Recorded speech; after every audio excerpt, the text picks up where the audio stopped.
Hello, Audioholics! This is Logan, and welcome back to Audioholics Anonymous. Today I'm going to be doing another review, this time of The Killer's new album, Pressure Machine.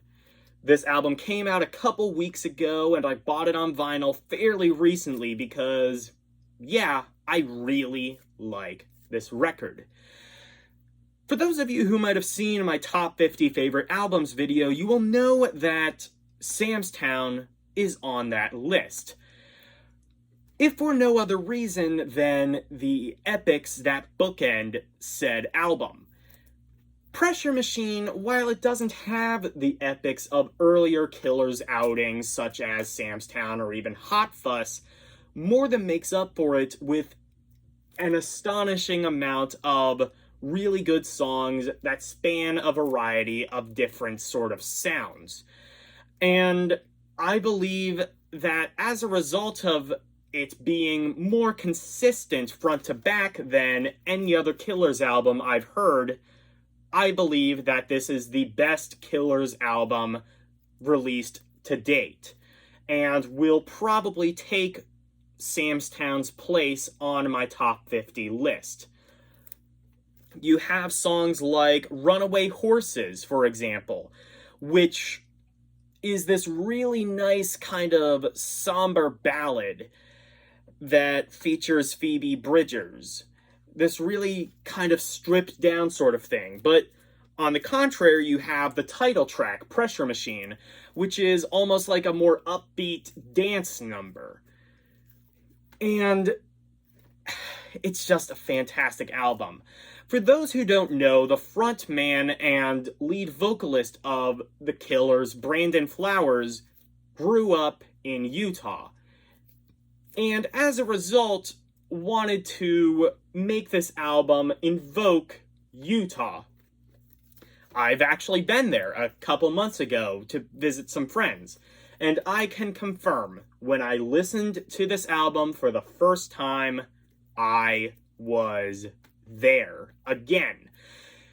From the Rocky Mountain skylines to the Salt Lake River to the salt mounds to the miles of wilderness to the buffalo and antelope and different wildlife all throughout, this made me feel like I was in Utah again.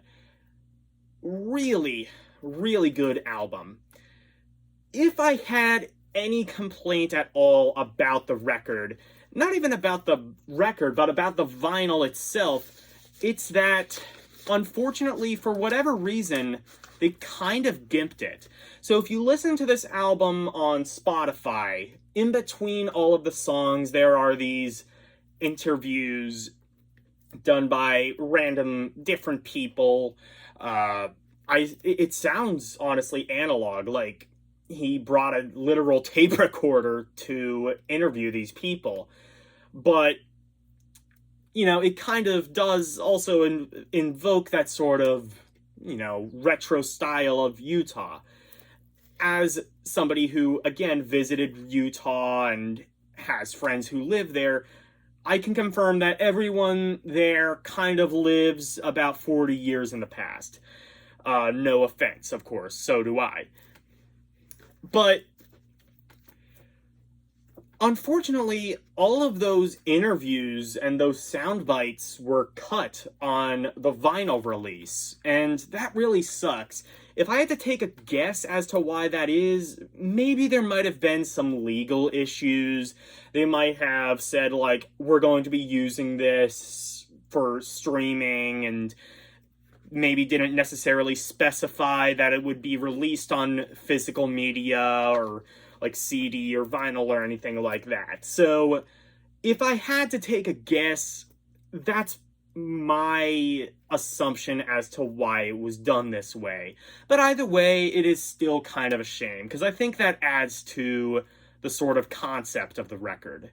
Overall, as I said before, fantastic record. I already loved The Killers before. I loved their last album, Imploding the Mirage, which only came out last year. This was sort of their quarantine project during the pandemic.